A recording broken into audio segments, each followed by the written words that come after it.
welcome back to Migraine Relief Hotline. I'm Kelli, the migraine dietitian, and each week I'm answering your biggest questions about migraine so you can feel more confident and in control. So by the time this episode comes out, it will have just been Mother's Day, at least here in the US. I am super excited about Mother's Day this year because I've put together a tea tasting for me and my mom. So I bought a whole bunch of different teas and we're going to test them out together. And I might even make like a rating card or a scorecard for us. That might be fun too. But I hope everyone had a really good Mother's Day. It was also just my 13th wedding anniversary, which is wild. So happy belated anniversary, David. I probably told you in person already, but here you go. Now let's get into today's episode. We're talking all about histamine. Now, quick note before we get started. I am a dietitian, but I am not your dietitian.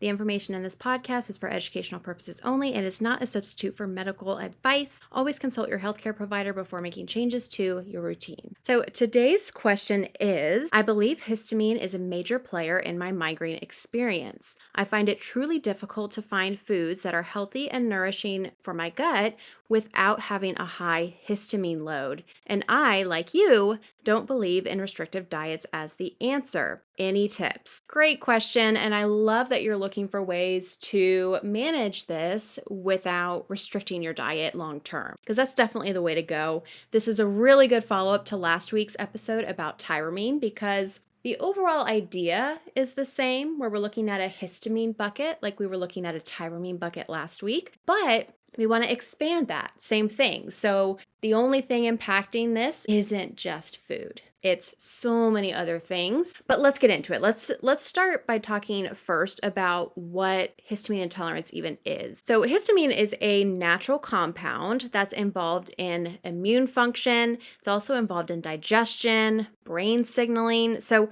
histamine isn't inherently a bad thing. We do need histamine, but when your body can't break it down properly, or if there's just too much of it, that's when symptoms start to happen, like flushing, nausea, anxiety, random rashes, and you can even experience migraine attacks because histamine can act as a migraine trigger. Now, this isn't typically a food issue.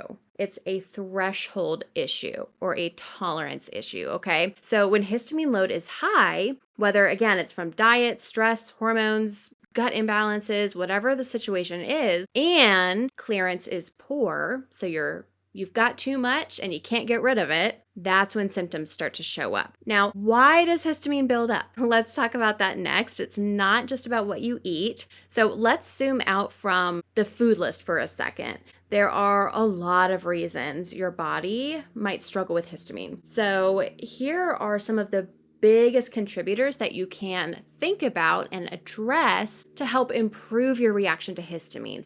So the first one to think about is gut health. It always comes back to gut health, right? Gut health and stress, which yes, we're also going to talk about. So buckle up.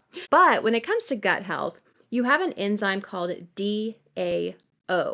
DAO enzyme. Now, DAO is the main enzyme that breaks down histamine, and it's produced by your gut lining, okay? Now, this is important for us to remember because if your gut is inflamed, if you've got leaky gut going on, if you've got some other sort of imbalance in there, this can impact your ability to produce appropriate levels of DAO. That's going to affect your ability to break down histamine from food. So you can start to see how it's not a food issue, it's a body issue.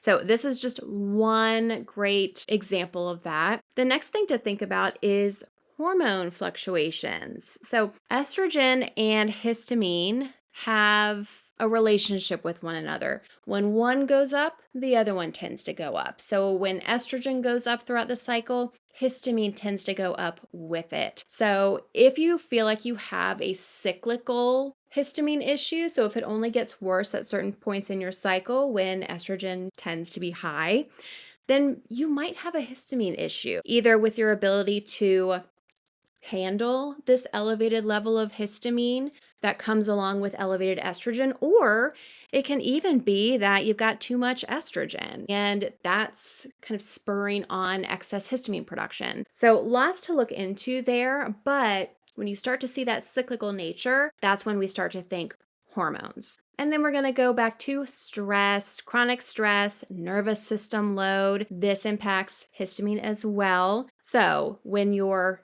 dealing with excess stress, whether it's short term, long term, good, bad, whatever the source is, stress equals mast cell activation. Mast cells are what produce histamine. So, if we have activated mast cells, we're going to have more histamine. Now, stress also reduces your tolerance to histamine and kind of your tolerance to everything when you think about it, even histamine from quote, safe foods, because there's histamine in a lot of foods. It's nearly impossible to completely cut it out of your diet. So, having a stressed out nervous system, a stressed out body, a dysregulated stress response, this can all affect how you react to histamine. So, nervous system support really matters here, as always. You can't escape it. Another thing to consider, and this kind of circles back to that DAO enzyme that we talked about, are nutrient gaps or deficiencies. You need micronutrients like vitamin B6, vitamin C, copper, magnesium to metabolize histamine and keep DAO enzymes functioning appropriately. These are often depleted, or a lot of them are often depleted in people with chronic migraine. And ironically, sometimes these diets that we go on to help manage food reactions, like a low histamine diet or like a heal your headache diet, when we remove foods that are on some list someone gave us or a doctor gave us, oftentimes they're low in a lot of these vitamins and minerals. So again, ironically, they can kind of reinforce the issue over time, which is why these elimination diets, these restrictive diets, are not intended to be used long term. Really longer than 3 months is not ideal. And then finally, thinking about your detox pathways is also really important. Histamine's processed through methylation and sulfation pathways. Now, that's another topic for another day, but the overall idea is if you're genetically a slow metabolizer, or if you're having issues with metabolism due to other reasons, like, again, vitamin and mineral deficiencies, folate, B12, molybdenum, these can all affect your histamine clearance over time. And you can actually do certain types of genetic testing. I've done testing that shows I'm a slow metabolizer in a lot of areas. So this is something you can get more information about if you're willing to shell out the cash for those types of tests. When I had mine done, I was actually part of a study, so it was free, but they can also be worth paying the price if that's something that you're really concerned about, because that can also affect like medication clearance, medication metabolism, and how well medications work for you too. So we've talked about different things to look into. Let's zoom out and talk a little bit about what this means for you in reality. How can you put this into practice? Histamine intolerance is not a life sentence, and it doesn't mean that you have to cut out a zillion foods forever. In fact, you shouldn't. It's your body saying, hey, there's too much for me to handle. I'm overwhelmed.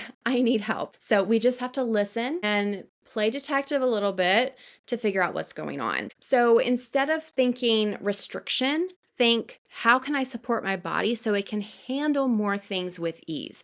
How can you help your body become more resilient and more functional, right? That's the goal.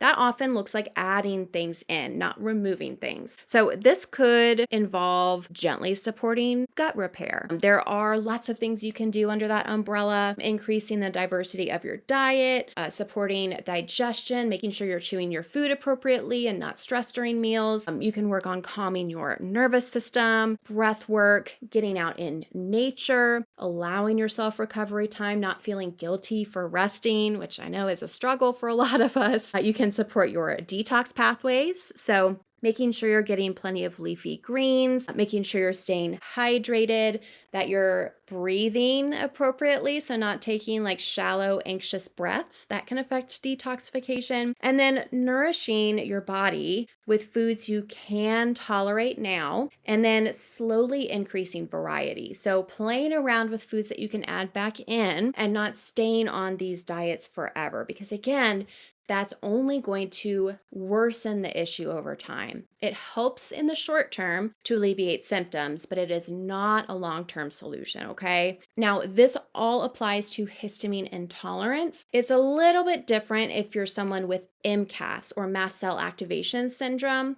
That is an entirely different issue. It is a diagnosable condition, and sometimes you will need to be more strict with histamine if you have MCAS, especially if you have trouble treating it. So, if that's you, take this with a little grain of salt because your situation is going to be slightly different here. So, I hope this helped you have a good idea and a good understanding of what to do next if you feel like histamine is an issue for you. And as always, if this is something you want to dig deeper into, I have lots of resources available for you. I actually have a histamine masterclass on this topic. Obviously, on histamine. So I'll link that in the show notes for you. And then, of course, this is something that we work on in Raise Your Threshold. So if you feel like you really need more help with this and more support beyond just the information, Raise Your Threshold is a great place to look into next. And I'll also put the link for that in the show notes for you. But thank you so much for tuning in to another episode of Migraine Relief Hotline. If you did enjoy this episode, please don't forget to subscribe, leave a review, or share it with a friend who might find it helpful as well. If you have a question you want me to answer on the podcast, you can submit that at the link in the show notes. And if you're ready for more personalized support